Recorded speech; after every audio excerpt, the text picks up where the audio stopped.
नमस्कार. सतर्क महाराष्ट्रामध्ये आपले स्वागत. मी रेखा मेगडे. तळेगाव रेल्वे स्टेशनची विकास कामे रेंगाळली. तळेगाव दाभाडे येथील रेल्वे स्टेशनचे विकास कामाबाबत गेली 6 महिन्यांपूर्वी देशाचे पंतप्रधान नरेंद्र मोदी यांच्या हस्ते ऑनलाईन भूमिपूजन होऊन 36 कोटी विकास निधी मंजूर करण्यात आला होता. कामेही सुरू करण्यात आली होती, परंतु आता मात्र कामे ठप्प झाली असून जी चालू आहेत ती संथ गतीने चालू आहेत. रेंगाळलेल्या कामामुळे तळेगाव स्टेशनची दुरावस्था झालेली आहे. येथे रेल्वे प्रवाशांची वर्दळ मोठ्या प्रमाणात असून त्या मानाने तिथे सुविधा नाहीत. बाकडे अपुरे आहेत. अनेक बाकडे तुटलेल्या अवस्थेत आहेत. पंख्यांची अवस्था अपुरी आहे. स्टेशन परिसरात अस्वच्छता आहे. तेथे डासांचे आणि भटक्या प्राण्यांचे साम्राज्य आहे. तरी रेल्वे प्रशासनाने तातडीने दखल घ्यावी अशी रेल्वे प्रवाशांची मागणी आहे. नमस्कार, मी ऋतुज कल्याणी, एक सामान्य नागरिक आणि एक प्रवासी आहे. मी इथं सेल्ससाठी येत असतो, बाकीच्या कंपन्यांना व्हिजिट करण्यासाठी. तर रेल्वे स्टेशनला माझा असा नेहमीचा प्रवास नाही, पण आधीमध्ये येत असतो. पण अलीकडं 6 महिन्यापूर्वी झालेल्या ओपनिंगचं अवस्था आता आपण बघतोय, तर बसायला व्यवस्थित बेंच नाही आहेत, थोडे आधीमध्ये तुटलेत. लाईट, फॅन्स, एवढं गरमी असून पण फॅन चालू नाही आहेत वगैरे, किंवा इथले फरशा वगैरे फुटलेले आहेत. तसं आम्ही सामान्य नागरिक, आमचा रोजचा त्रास नाहीये, पण इथं जे लोक सामान्यप्रमाणे प्रवास करतात त्यांच्याकडे थोडं लक्ष दिलं तर बरं होईल. बाकी काय नाही. मी तानाजी नातूगडकर तळेगाव स्टेशन इथे राहतो, परंतु आज जे काय आज आपल्या तळेगाव रेल्वे स्टेशनला, मी एक सेंट्रल गव्हर्नमेंट एम्प्लॉईज आहे, रिटायर्ड होऊन 9 वर्ष झालेले आहे. तळेगाव स्टेशनवरती जी काही अवस्था चालू आहे, बांधकाम आज गेली 3-4 महिने 6 महिने होत आलेले या गोष्टीला. बांधकामामध्ये काही प्रगती नाही आहे. काही ठिकाणी फरशा बसवल्यात, काही ठिकाणी बसवल्याच नाही. काही ठिकाणी फॅन चालू आहेत, काही नाही आहे. लाईटची दुरावस्था. लोकांना प्रवासासाठी ज्या काही एक्सप्रेस गाड्या थांबल्या जातात, त्या एक्सप्रेस गाड्यांच्या संदर्भातही योग्य नाही का त्यांना मार्गदर्शन मिळत नाही आहे. काही वेळेस फर्स्ट क्लास पुढे लागतो आणि काही वेळेस मागे लागतो. तर एक्झॅक्ट बातमी ही यांनी नाही का पुढील स्टेशनवरनं मिळवावी आणि त्याच्यानंतर तळेगाव स्टेशनवरती डिक्लेरेशन करावं. हे एक स्टेशन मास्तरांचं जे काही नियोजन आहे ते त्यांनी करावं. आणि प्रत्येक वेळेस आज नाही का पलीकडे सुद्धा रेल्वे स्टेशनच्या जे काही बुकिंग ऑफिस आहे ते सुद्धा इतक्या प्रमाणामध्ये भरलेले आहे की त्या बुकिंग ऑफिस लोकांना उभं राहण्यासाठी सुद्धा योग्य नाही आहे.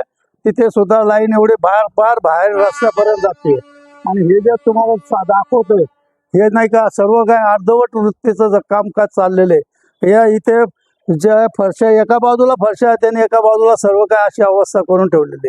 बांधकामाला 6 महिने चालू झालेले बांधकाम, पण ते अजूनही होत नाही. मग नरेंद्र मोदीजी पंतप्रधान आपले त्यांनी नाही का जे काय उद्घाटन केलं ते उद्घाटन करूनही गेले 6 महिने झाले, परंतु कामामध्ये एक दिरंगाई होती. आणि या दिरंगाईमुळे प्रवाशांना त्या फरशीवरनं चालताना काहींचे नाही का पाय मुडपतात, काहींना नाही का इजा होते, काही पडतात. पण याच्याकडे काही लक्षही देत नाही आहे, केंद्रही देत नाही, शासनही देत नाही.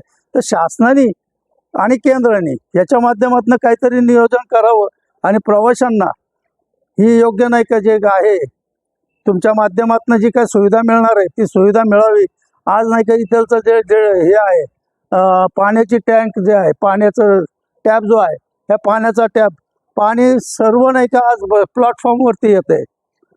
पाणी हे ड्रेनेजमध्ये जायला हवं, ते न जाता सर्व नाही का प्लॅटफॉर्मवरती येते. ते प्लॅटफॉर्मवरती पाणी आलेलं लोकांना निसरड होते, चालताना त्याच्यावरनं घसरतात, पडतात. ही जी अवस्था जी आहे ही आत्ताच्या चाललेल्या जे बांधकाम आहे त्या बांधकामाच्या माध्यमातून चाललेली आहे. तर हे बांधकाम त्यांनी त्वरित करावं, चांगल्या सुविधा मिळाव्यात या माध्यमातून प्रवाशांची हीच मागणी असते. आणि या मागणीकडे केंद्रानेही लक्ष घालावं अशी माझी फार अपेक्षा आहे. आणि त्याकरिता आज आपण ह्या एरियामध्ये फिरत असताना फार स्टार्ट टू एंडपर्यंत जात असताना इथे जी काही बसण्यासाठी सुविधा जी आहे ही सुविधा सर्व काही अशा पद्धतीने की तुम्ही मला बसायचं कुठं हा मोठा प्रश्न पडलेला आहे.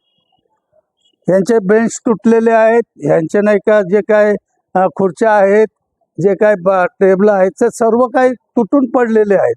आणि एका ठिकाणी डम केलेले ते पहा तिथे पडलेले आहेत, तेही तुम्हाला दाखवतं, ते पहा समोर पडलेले आहेत. आणि ही अशा अवस्थेमध्ये नाही का आज प्रवासी आपल्यामधनं जातात, आज रोज नाही का तिकीटं काढणारे लोक अनेक आहेत, अनेक नाही सर्वच तिकीटं काढतात. ह्याच्याकडे काही लक्ष नाहीये आणि विनाकारण आपल्या प्रवाशांना त्रास होईल अशा ज्या सुविधा आहेत त्या सुविधा लवकरात लवकर त्यांनी आपल्याला सुस्थितीत आणून द्याव्यात, हीच आपली केंद्राकडे मागणी आहे. आपल्या परिसरातील ताज्या घडामोडी पाहण्यासाठी सतर्क महाराष्ट्र या चॅनलला लाईक, शेअर आणि सबस्क्राईब करायला विसरू नका. संपूर्ण महाराष्ट्रात प्रतिनिधी नेमणूक चालू आहे.